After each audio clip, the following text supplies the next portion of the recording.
And let him remember Christ's statement of the law, to love God with all thy heart and thy neighbor as thyself.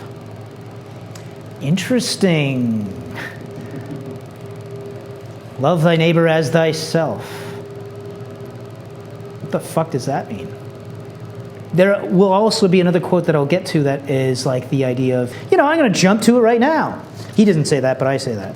They all pretend to be Christians, yet the injunction, love your enemies, which, by the way, is really the first corollary of the law of Thelema, is universally regarded as infinitely objectionable.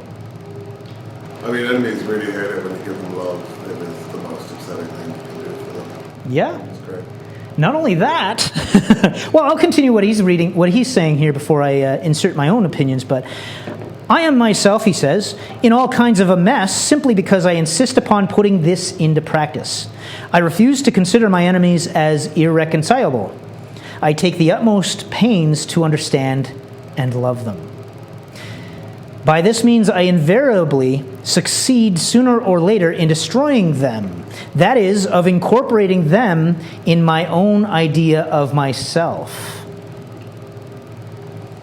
I cannot make the public understand that to treat a man as an enemy in the ordinary sense of the word, to damage him in every possible way, and otherwise to disintegrate him, is simply to cut off one's nose to spite one's face.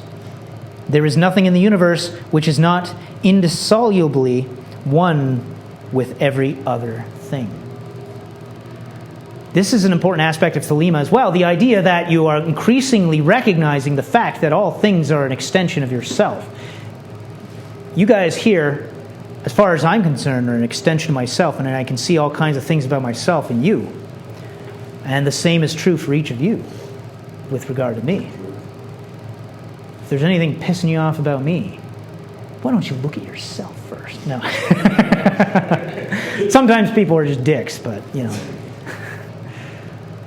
But no, this is actually, and this is something I've particularly recently been thinking about. It's like the idea of destroying one's enemy by loving thine enemy, making it a part of yourself. And I don't think it's as easy as just, the sort of thing where you force yourself to repress your feelings and force yourself to be nice to that person or something like that. I think it's more subtle than that. There's a difference between niceness and kindness.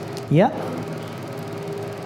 I think, to me at least, it's like the alternative to it that's so destructive, the going to war and engaging in the confronting wars, and how it's such a trap for one's time and energy, and it freezes you in place. It's true, yeah. It's impossible to engage in any kind of meaningful growth if you're preoccupied with someone who you feel has done you wrong, or yeah, no, that's absolutely true. And I think it's like the separation. Again, it's that state of manyhood, bound and loathing.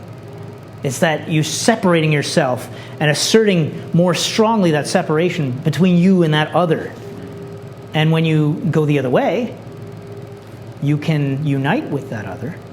But that's a difficult thing to put into words, especially from a Thelemic point of view, because people have difficulty with this. They don't want to get too Christian about it. But, for myself, I think everybody goes through their own discourse with this process. So I don't want to say that this is the right way to think about things. I'm just going to share with you one of the things that dawned on me recently. I was talking we were conversing at the Only Cafe there about I think I brought up the fact that when I started learning Latin, I started learning about the ancient Romans, and for some reason I had baggage feeling like resentment towards the Roman Empire as somehow repressive and oppressive and this terrible sort of entity. And there's no reason I would have any baggage with the Roman Empire. They've been gone for, long enough at this point. Enough time has passed. But there's... Still comes. Well, what I found was by learning about this stuff, the feeling I had was eating the heart of the enemy. Consuming the heart of the enemy. And I really liked that picture. I mean, it gave me it allowed me to get off on the idea that it's like, oh, well, I can make it sound badass instead of being but like, no, it's by eating the heart of the enemy. If you think about that now, if I have an enemy and I eat the heart of the enemy and make it part of myself, I consume that, add it as part of an extension of my body. That's a different kind of interplay with the environment. Give me a different way of looking at it anyway. And I started to contemplate maybe there's actually more to that, and it's more thelemic than I gave myself credit for, with that approach. Should definitely write that down. Yeah, or record it or something, yeah.